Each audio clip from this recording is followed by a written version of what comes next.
Good morning, everybody, and welcome to the Daily Energy Market Podcast. It is the 10th of June. We have Brent crude oil opening a little change, it would have to be said, but firming up a little bit up this morning in Asian trade at Brent at $79.80. And we've got WTI about $4 back from that. We've kind of, it seems, in the post-OPEC plus meetings on June 2nd and all the turbulence in the markets last week, it would appear we've kind of digested that, and we've started the recovery, perhaps. Let's get Omar Najia, Global Head of Derivatives, BB Energy, the Monday morning quarterback. Omar, have we now digested the OPEC plus turbulence, and this is the move upwards that you have been calling for some time? Look, I think, yes, I think basically I have my doubts about the OPEC plus and turbulence and all that kind of stuff. I don't like to kind of look at things like OPEC said this and the market did that, because that's way too kind of, simplistic, and 1+1 = 2 and cause and effect. I'm a simple guy. I'm a simple guy. What can I tell you? But I wish markets worked like that. But I think basically, so you've got this low, and the market's moving higher. And the question is, if you look at oil at monthly levels, or you look at oil a big picture, if you look at other markets, if you look at the ECB cutting rates, if you look at the geopolitical situation, if you look at the dollar, if you look what the Fed's likely to do, if you look at the S&P, all these markets are pointing higher, and considerably so. So you've had the S&P set a new high. You've had the ECB cut rates. You've had basically precious metals rallying, silver, gold, platinum. So you could, I suppose, want to kind of short oil. But I think oil has been shorted so much and so heavily that basically, any further uptick, like WTI now, if it manages to get over, let's say, $80, is going to cause a massive bout of buying, like an absolutely gigantic one. So you look at in other words, I think the best way to describe this market is the next move of consequence for oil is going to be massively higher. And you're talking about months, and you're talking about years. I really doubt that this 67 low that we've had this year is going to be seen for the next, I don't know, maybe 10 years or so. So we are bullish, we're extremely bullish. And the other thing to consider is, if you have a view like that, if you think basically oil is going to go set new all-time highs over years, and you think the same of the S&P and all the rest of it, the catalyst for that is not going to be a war. It's not going to be something that's, is going to last a month or a year or something like that. It's something that's going to have to last 10 years plus. And that, to me, doesn't seem, the cause of that isn't a war. The cause of that seems to me much more something to do with entrenched inflation, dollar weakness, whatever you want to call it, but something big that's going to change for a long time forward. So I'm not looking for like a little blip and that's it. I'm looking for like a substantial change. And not just in crude, in things like Bitcoin and things like gold and things like the S&P. So I'm not looking for like one event like OPEC said this, or Iran fires missiles at that. I'm not looking at that. I'm looking at something much more. What's the word? There's a word for it. Much consequential. More, yeah, exactly. Thank you. Mark Ostwald, Chief Economist and Global Strategist at ADM Investor Services International. Mark, how consequential are the election results of the European Parliament that are now trickling in, and with a big swing to the right and a dramatic swing and a victory for the far right, and so much so that the French president is compelled that he has to go to the polls for a mandate with the parliamentary elections now in France in a few weeks' time. Your thoughts on the outcome of those elections and where they have relevance or not for the energy markets? Well, I wouldn't actually say the result was nearly as bad as people thought. We were expecting a swing to the far right. What we got was a big boost for the centre right. I think the important takeaways is Macron has basically taken a gamble, but it's a brave gamble. Let's take our hat off to him, because there are a few other politicians who have the sort of backbone to do what he's done. They would have tried to gloss this over. Nevertheless, it's a gamble, and we'll have to wait and see what the consequences are. Why brave? Sorry? Why brave? Why just extrapolate on that a little bit as to the context? In the sense that calling a snap election when they're not due, having just been trounced in these EU parliamentary elections in France by Le Pen's National Rally, i.e. the far right, is basically laying down the gauntlet to the public, saying, okay, you've put down your protest vote against what I've been doing. Now, tell me, do you really want a far right government? And that is a brave decision. It is basically, saying to the public, all right, if that's what you want, then here we go. Let's do it. So it is brave in that sense. I think more importantly, if you look at the results in terms of who were the biggest losers aside from Macron, it was the Green Party, the Green Left movement. They lost the most seats. I think that tells us a lot about how Europe is viewing the energy transition, how the general public is. It tells us about the underlying facts that we already are aware of, that what we're transitioning to is a more expensive form of energy, and the public basically is not particularly interested, until it gets to the point where we were when we transitioned from wood to coal, from coal to oil. And that is sending a strong message to European politicians. So I think we will probably see, in a number of cases, as we've already seen in the Netherlands, some backtracking going on in terms of the energy transition. That to me is the most important thing. In terms of national votes, other national votes, I mean, Germany, it's the far right did make substantial gains, but more importantly, the Christian Democrats, i.e. the center right again, made the more significant gains. Italy, I would not classify actually the vote for the Fratelli d'Italia, Meloni's party, as a move to the right. She is a clear Atlanticist, and I think we have to distinguish between Le Pen and Meloni, because they are different characters. They may have similar policies, but it's not the same sort of nationalism that you see in France. So it is of consequence for the energy markets. Above all, I think that shift away from the Greens. Richard de Doglia, Chief Executive Officer at Matrix Global Holdings.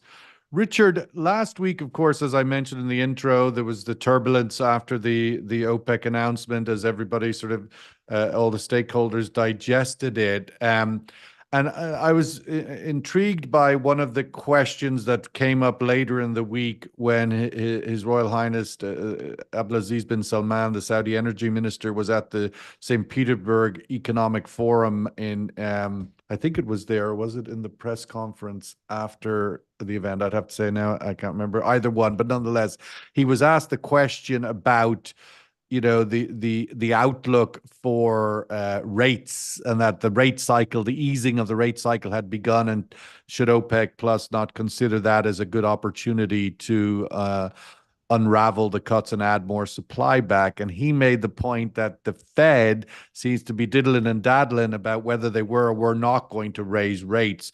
So that's my question to you this Monday morning, as we sort of come out of that sort of OPEC window of last week and we start to look at the other fundamentals.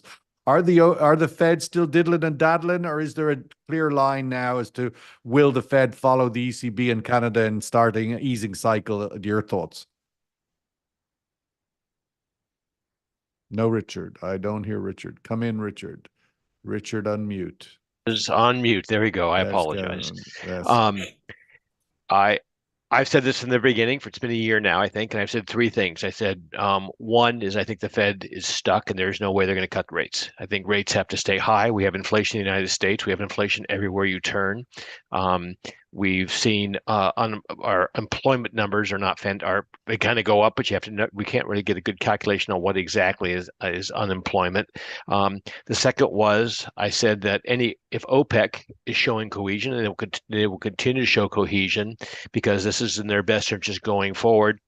But anytime they make an announcement about increases in production, there's going to be a downdraft. I think we've seen the downdraft. And the third one, and Mark alluded to it, was I've been saying that the green agenda is going to run flat into a brick wall of democracy. And when people vote, people get to say what they believe in. And what I note from what I hear more so in Europe than I do here in the US, though, is the far right. The far right did this. The far right did that. And then the Greens, that lovely party over there that's green, and they're very happy, and they have all these ideas of what they want to do, but they're green. The Greens are far left, and we never hear it that way. And so I'm kind of caught up in the politics of all this, and I really think what we're faced with, and I kind of agree with Omar in the sense that we have set a low a while ago. To Omar's point, this is the largest bearish or the least bullish position in the last 10 years on the commitment of traders. So the market is the most bearish it has been in 10 years in Brent.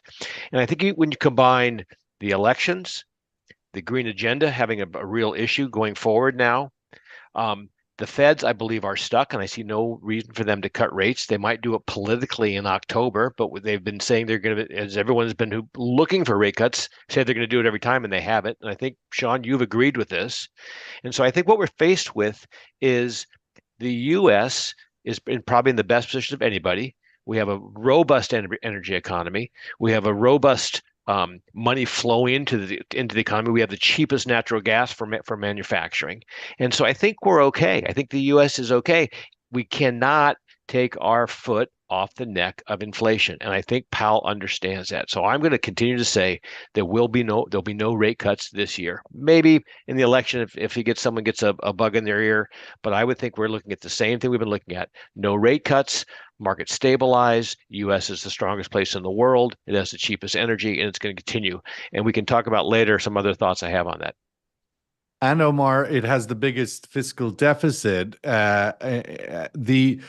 We had, you were talking earlier about a consequential event, and I'm not sure where we're at in this journey, but the chief economist at the IMF has joined your chorus. She must be listening to the podcast and taking your advice and guidance that the U.S. government debt is going to have profound effects on the global economy. But she also calls out the Chinese for their debt as well. Your thoughts about that point? The rates, inflation needs to be tackled. Rates, the Fed are not going to cut rates, because I know you've been of the thought that they would because of the cost of the debt. So where is that the cataclysmic event? That's the key, right? So basically, you have to understand that the US, it's not the Fed, right? It's the Treasury. The US needs to keep borrowing money. Without borrowing money, quote, printing money, the US would basically implode, right? So all they need to do is borrow money. Why do they need to borrow money? They need to borrow money for defense.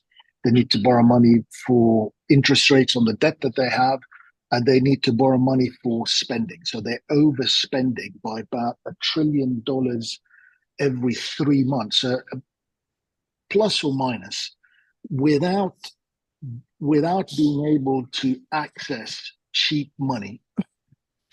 The US is cooked, and by the US is the global economy, or et cetera, et cetera. So either basically have the Fed say, right, we've overspent, we're cutting everything dumps, and everybody's unhappy, and you get pitchforks out and all this kind of stuff. That's scenario one. Scenario two says that they actually look at inflation, they say, well, it's either inflation or everything collapses, so we're just going to have more of it. And we'll say that it's Putin's inflation or Gaza's inflation or whoever's inflation, and we'll just keep on inflating and inflating. And that's what they have to do. They're spending over $1 trillion a year on debt interest rate payments. They need that down. Why? Because they're going to issue even more debt.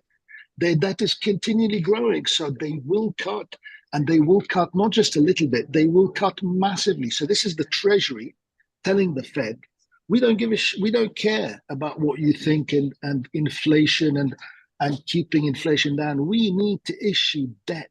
We need this debt. We need I need and we more can't. debt. I Yeah, need more exactly. debt. And we can't afford to pay for it. We can't afford to pay for it. So all it's going to mean is the debasement of the US dollar, the lowering of the forgetting about anything to do with inflation, because it's very stark. Either you have more spending and more inflation, or you have a collapse in the US economy. And I don't think that the US economy is quote unquote strong and all the rest of it. The US economy is being financed by one thing. GDP growth is being financed by one thing, which is basically debt, right? So the debt keeps growing and growing and growing, and the GDP is growing because of that debt. They're not producing anything. The US produces less now than it ever has in its entire history.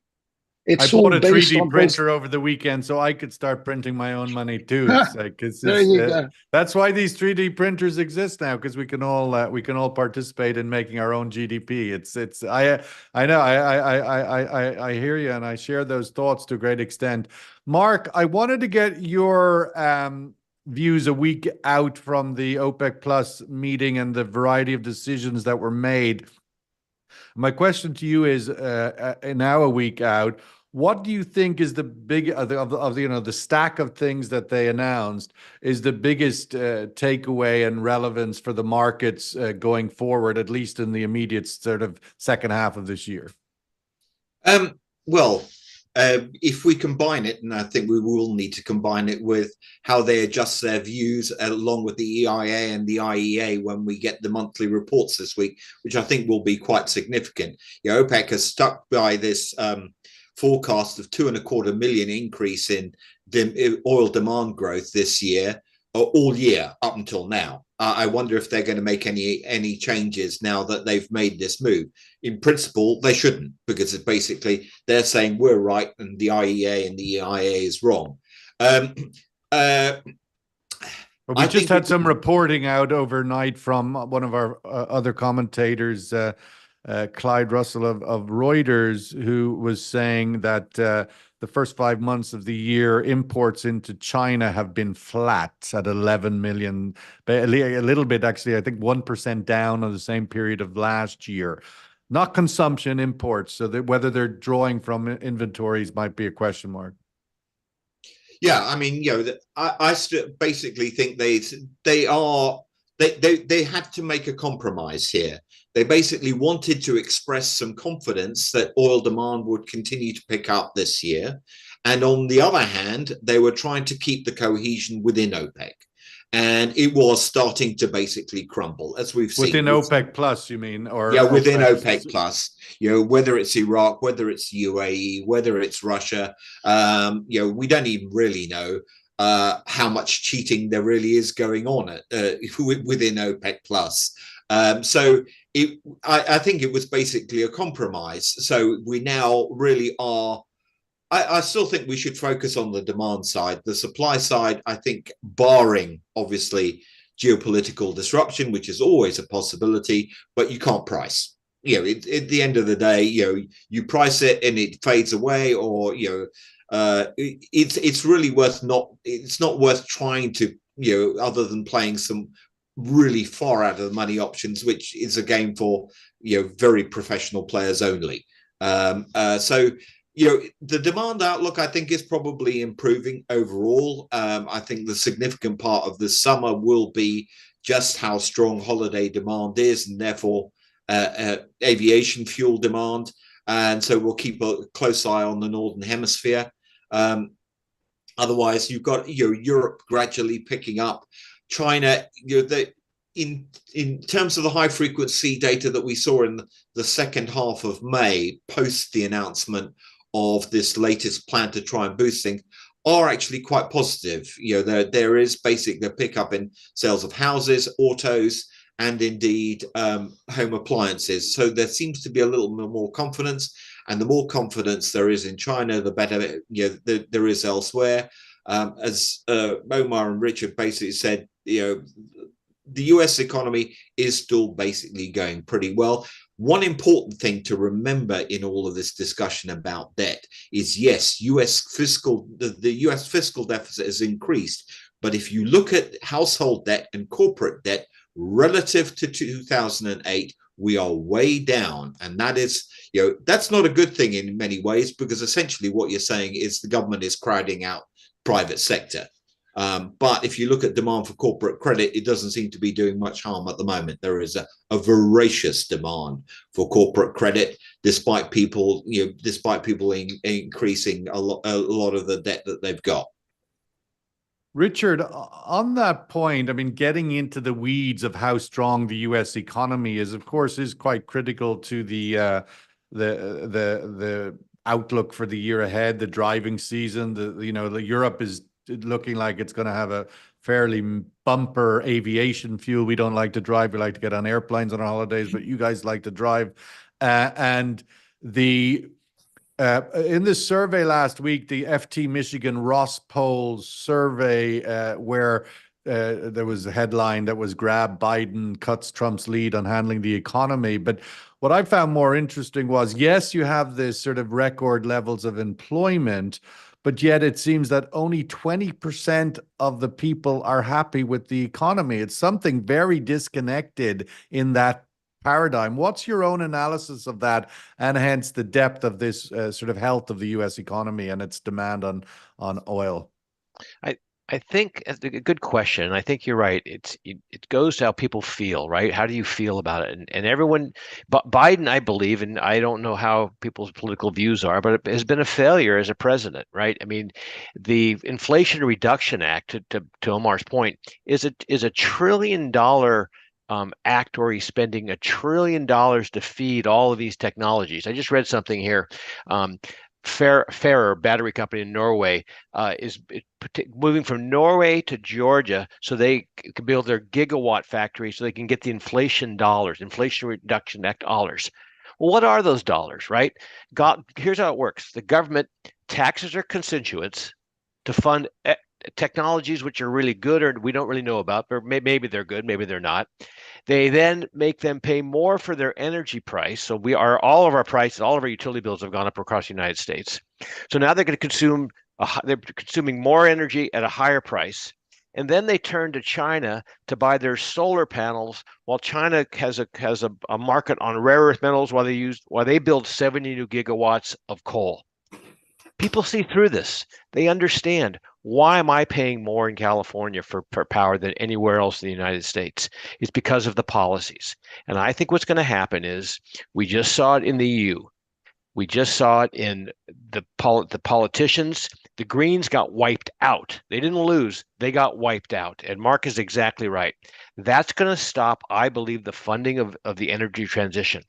And I believe Trump will come into power, and the two things that we're going to see is a massive increase in U.S. energy production.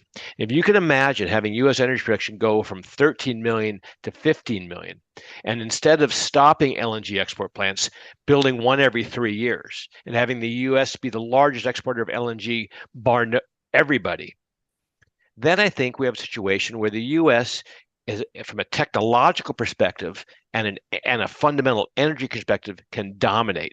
I think AI is going to be the new thing. I think it's going to be productive. It's going to be an increase in productivity. And I think it's those things. And what Omar said, am worried about. I am worried about our debt, but our debt is a function of incredibly poor policies in our current administration. And I think where that's going to turn around is if Trump gets into power, we're going to see a massive energy push. And that, Omar, is going to be the biggest problem, because I've seen every OPEC move since 1980. And when OPECs get pushed to the wall, and you take U.S. oil production and up another 2 million barrels, and Saudis have to reduce that production, that's where we're going to see an issue. That, to me, becomes, and I've said this for a long time, Sean, it's not this year, next year, it's a couple of years out where we have to be looking at. And I think that's where we have to be concerned on, is what is the U.S. energy policy going to be going forward, and what's the effect going to be on the world economy? Okay, let's go to the survey question on this European election result day. will European election results with swing to far right be bullish or bearish for oil prices in the second half? And I take Mark's point that the swing to the far right didn't happen to the scale that it was kind of expected. I think because the center right sound like the far right now. Their policies are ultimately in the same space, right? It's all backing away from the green, all these. So the center right, and Ursula von der Leyen might as well have, I don't know, I wouldn't say a swastika on her elbow, but she certainly is a hardcore right of right center. So that's my sort of sense. So the swing there is relevant, what it means for bullish or bearish for oil prices in H2. Because I also think in the middle of that swing to the right, there's also a consequence for Ukraine and the war and what that means. So anyway, that's the question of today. It probably needs about, like the OPEC meeting a week ago, it needs a week to digest and answer it. But, it's there for thinking rather than for any definitive answers, because it doesn't have that purpose. Omar, looking to the week ahead, obviously, as we saw, and you pointed out that obviously you're not going to, in your view, test the lows of this year again for many years, but ultimately, what this momentum that we've now, or where do we get momentum from? We sort of floored out after last week, and it's sort of starting to incrementally recover. This week, what does that look like to you? So I think basically momentum is going to come from exogenous markets, whether it be my most favorite one is the Fed. And basically that oil now is, as everybody's saying, the most bearish. So oil is at a bearish extreme, I believe. And to Richard's point about, Trump coming in and increasing US production, it's very interesting because if Trump comes in and wants to increase US oil and, shale and all this kind of stuff, then he needs to do one thing, which is basically lower the cost of money, because shale doesn't do well when the cost of money is like 5%. It really doesn't, right? So to get shale to basically start making money again, you're going to have to cut interest rates big time. So again, whichever way I look at this market, whether it be basically, Trump or Biden or green or nuclear or any of this stuff, it just seems to me that, maybe prices have to be at, $150, let's say, over the next 3 years, whatever, $100, $150, $200, whichever number works. And then basically you have the US taking like a bigger chunk of that. That's fine. But all I'm saying is that the price that for shale to make a comeback, interest rates can't stay where they are. They have to be basically at zero. They really do. Yeah, so, I mean, there's a lot of other factors. Mark, I wanted to get your thoughts. It's a question I think I asked Omar last week, but I haven't had you on since. But I wanted to get your thoughts on what gives do you think, the market direction in the second half? As you said earlier, supply is what it is, and the path is quite clear now for the second half of the year. Demand seems to be more or less in this healthy, tepid, but nothing exciting space, more or less, although we might all fly a little bit more this summer. But what do you think gives what's the market going to be looking for that could be moving, that could be momentum accelerating, whether bearish or bullish in the second half? I think, this is a momentum-driven market. That's what we always have to remember. Most people are short-term. They don't have a long-term view. So basically they chase little trends and jump all over them. And so we get these exaggerated moves. That, I think, is just something always to bear in mind. There isn't a long-term view. What I think will surprise people probably in the second half of the year, particularly in terms of the equity market, is that corporate profits hold up. Corporate profits hold up. Actually, the balance sheet and justify these levels of price to a certain extent justify levels. Our biggest problem is still the concentration risk in those tech stocks, in the Nvidias, Microsofts, Apples, etc. And as much as people may look at Tesla and all that we've discussed this morning are saying that's not good news for Tesla, leaving aside the whole dispute on his pay package, If one of them falls, basically because you start seeing orders starting to top out, NVIDIA orders topping out, that would be bad news. But in general, I think probably we can live with these levels of interest rates. I agree with Richard on that front. We can live with these levels. Money, the Fed is not restricted. Even the UK seems to be growing and adding jobs. Yes, indeed.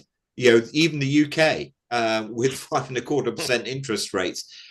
So the momentum is there. We will, as the second half of the year goes on, focus ever more on the US election. I think one important thing to remember in terms of changes to the Inflation Reduction Act, do remember a lot of the projects there are in red states, Republican states. So as much as the EV subsidies are probably going to get a very big axe put to them by potentially an incoming Trump government, a lot of the other stuff there'll be a great deal more care about. So I think that it's the election. It's probably a better demand picture coming out of China and a slightly improved outlook for Europe.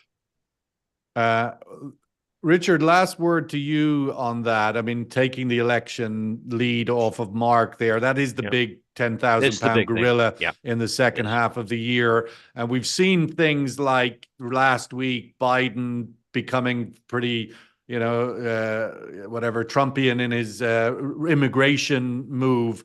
What other kinds of actions could we see? And do they add up for relevance for the energy markets? Is there anything in that sort of electioneerings, muscling each other out of spaces that could be market moving relevance for the energy markets? I don't think so. I think that's a really good question.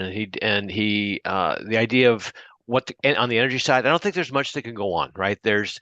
It's that cake is baked, right? The LNG plant's been delayed, the different mines and leases being delayed. I think it's over. I think that's all over. I think what we have to be thinking about is, what does it mean if another party comes in, if Trump comes in? What does that mean? Mark made a very good point about you hate to take dollars away from people who vote for you, but I think it's the voters. I think what we've learned here in this week, I've been saying about the weekend, particularly as it goes to EU, voters count.